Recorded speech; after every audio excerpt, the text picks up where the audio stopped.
श्री गणेशाय नमः.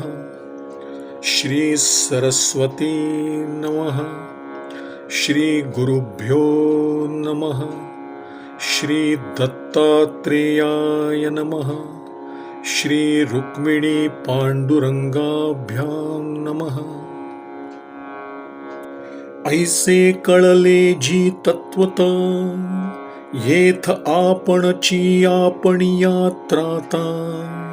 सर्व पदार्थी सर्वथा, निर्वेदता दृढ जाहल्या.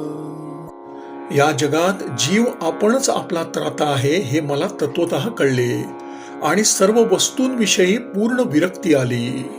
दृढ वैराग्यता ते ऐशी, विषयो टेकल्या अंगासी. चेतना नव्हे इंद्रियांसी, निद्रिता पासी जे विरंभा. अथवा वमिलिया अन्ना, जेवी वांछीना रसना. तेवी विषय देखोनी मना, न धरी वासना आसक्ती.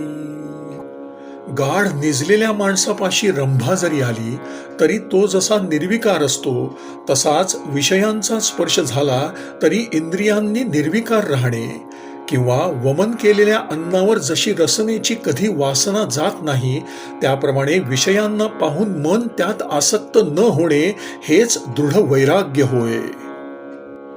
ते वैराग्य कैसेनी जोडे, तरी सावधान पाहता रोकडे.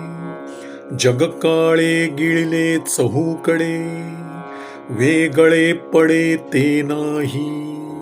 ते वैराग्य कसे प्राप्त होते असे जर विचाराल तर सांगते. विवेकदृष्टीने पाहू गेले असता सर्व जगत चोहोकडून काळाने ग्रासलेले दिसते, त्यातून सुटण्याला वाटच नाही. पिता पितामह काळे नेले, पुत्र पौत्रा काळे गिळले.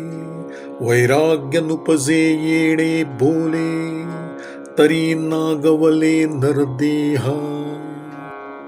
वाड वडील नातू पणतू सर्वांना काळाने गिळले आहे हे प्रत्यक्ष पाहत असूनही ज्यांच्या मनात विरक्ती उत्पन्न होत नाही ते नरजन्माला येऊन व्यर्थ गेले. मृत्युलोक याचे नाव, अनित्य स्वर्गाची काहीसी हाव. वैराग्ये वीण निर्दैव, झाले सर्व सर्वथा. याचे नावच मुळी मृत्यूलोक. अनित्य स्वर्गाची हाव तरी कशाला धरावी. वैराग्या वाचून सर्व प्राणी सर्वथा दुर्दैवी झाले आहेत. श्रीराम श्रीराम श्रीराम श्रीराम श्रीराम श्रीराम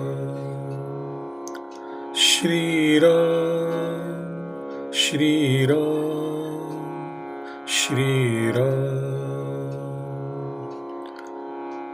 श्री सद्गुरु चरणार्पणमस्तु.